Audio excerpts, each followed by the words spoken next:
문재인 청와대 대통령의 신남방특별위원회 위원장 김현철이 그야말로 대박을 터뜨렸습니다.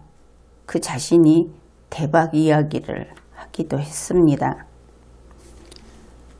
2019년 1월 28일 대한상공회의소에서 CEO 조찬간담회를 하는데 거기에서 이런 대단한 이야기를 했다. 여러분도 이미 들었을 겁니다. 할 일 없는 50대, 60대 한국을 떠나라. 그렇게 이야기를 한 것이지요.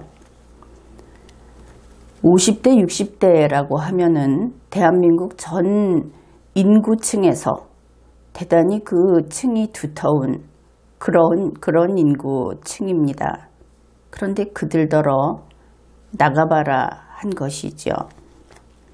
CEO 조찬간담회, 그러니까 거기에는 다 경영을 하는 기업가들, 사장들 이런 사람들이 왔을 겁니다. 그리고 그들도 50대, 60대 많이 있겠죠.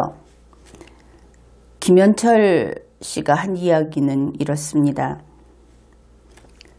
지금 50대, 60대는 한국에서 할 일 없다고 산에 가거나 SNS에서 험악한 댓글만 달지 말고 아세안이나 인도로 가야 한다. 그러니까 그가 생각하기에 대한민국의 50대, 60대는 할 일 없이 노는 인구들이다. 그 계층이다. 이렇게 보고 있는 것이죠. 그래서 50대, 60대는 산에 가든지 할 일 없이 산에 가는 겁니다. 아니면 SNS에서 험악한 댓글을 단다. 댓글질이나 하는 그런 할 일 없는 인간들. 그것이 당신들 50대, 60대다. 이것이 김현철 위원장의 인식이고 그것이 문재인 청와대 대통령의 인식이라는 것이 그만 우리 국민들에게 탄로나고 만 오늘입니다. 그는 이렇게 이야기를 했습니다. 박항서 감독 이야기를 하면서 한국에서 구조조정되고 사실 구조조정되었다 하는 것은 그는 우수한 인재는 아니었다 이런 뜻이 되겠죠. 한국에서 구조조정되었다. 이 말은 참 엄청난 이야기입니다. 한국에서 필요 없는 사람이다. 어떻게 한국에서 구조조정됐다. 어떻든 내 나라 한국에서 버림받은 박항서 감독이 베트남에 가서 인생 이모작 대박을 터뜨렸다. 이렇게 이야기를 했습니다. 그런데 대한민국의 모든 50대, 60대가 축구 감독이 될 수 있는 것도 아니고 베트남에서도 이제 축구 감독은 한 명이면 되지 않았을까. 그런데 다른 사람들 보고 그것을 예로 들면서 거기 가서 살아라. 이런 청천벽력 같은 이야기를 했습니다. 그는 또 50대, 60대 뿐만 아니라 젊은이들도 아주 한심하게 이렇게 이야기를 했습니다. 젊은이들은 여기 한국에 앉아서 취지가 안 된다고 헬조선이라고 하지 마라. 신남방 국가에 가면 해피조선이다. 그런데 신남방 국가에 가면 해피조선이 아니죠. 이들은 인도네시아나 인도 거기 국민이 애초에 아니지 않습니까? 해피조선은 거기 사람들이 부르는 이름이고 거기에서 만족해하는 수준 그것은 우리나라에서 얼마든지 채워줄 수 있다.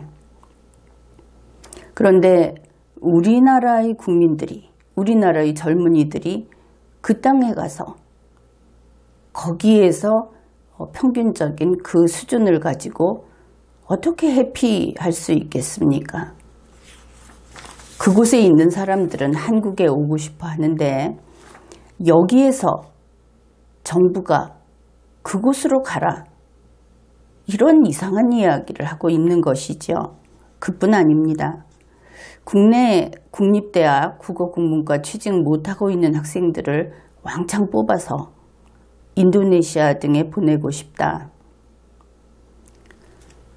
다 그런 것은 아니겠지만 한간에 들리는 말은 인도네시아에는 돈 없이 가게 되면 대단히 고생한다, 그런 이야기가 있죠.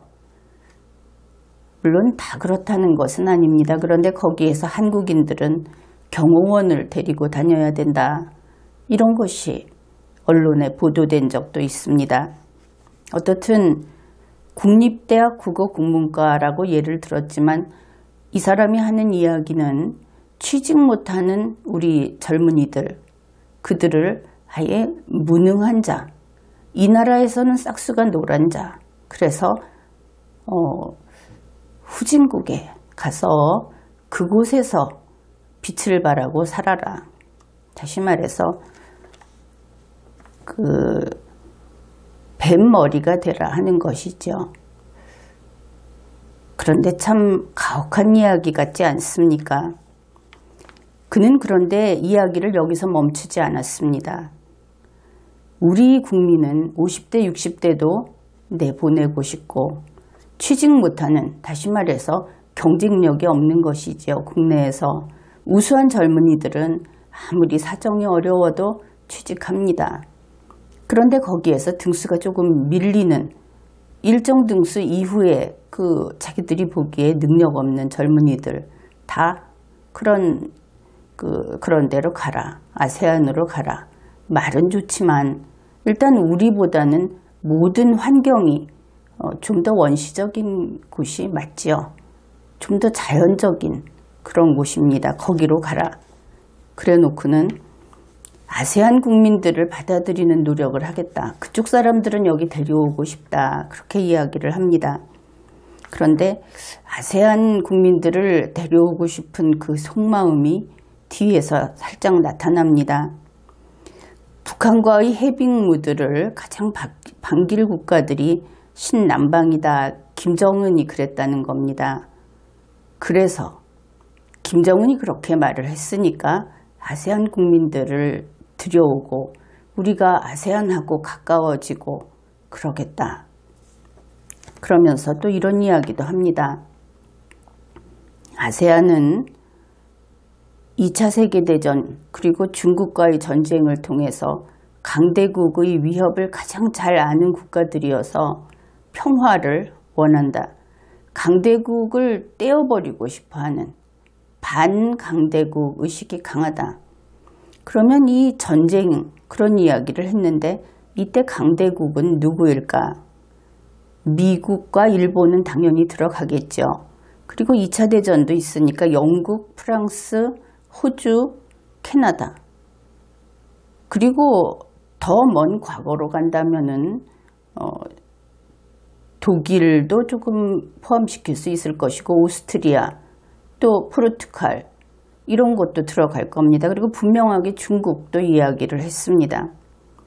이들을 다 배척하고 결국 북한과 아세안과 우리 한국이 뭉쳐서 살아보자 하는 것이 그 신남방 정책의 핵심이다. 그런 것을 알 수 있습니다.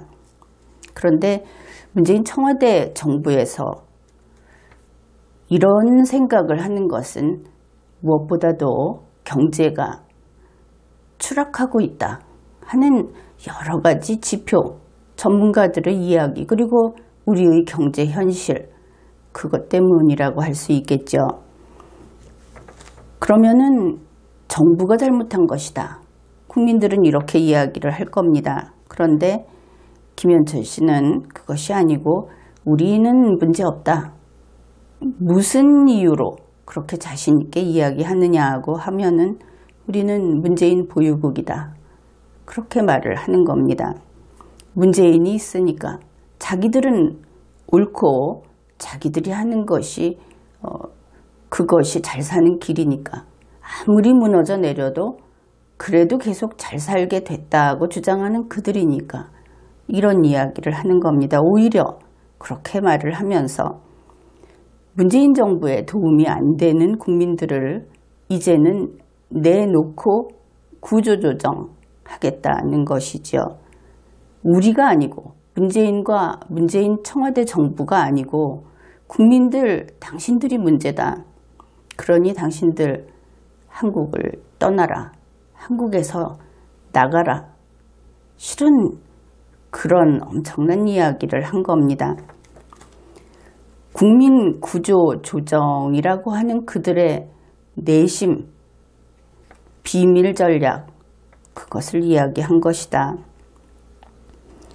댓글이나 다는 50대, 60대, 취직 못하는 청년, 취직 못하는 대학 졸업반 다 가버리라고 하는 것이지요. 그리고 친북 성향의 아세안을 데려오겠다. 그러니까 이 지금 가버려 한 대상은 문재인 청와대 정부를 지지하건 안 하건 상관없이 쓸모없다는 딱지가 붙어버린 겁니다. 그런데 국민에게 이런 이야기를 하는 정부, 국민은 그런 정부를 불신임할 수밖에 없겠죠. 지금까지 리걸마인드 연구소였습니다.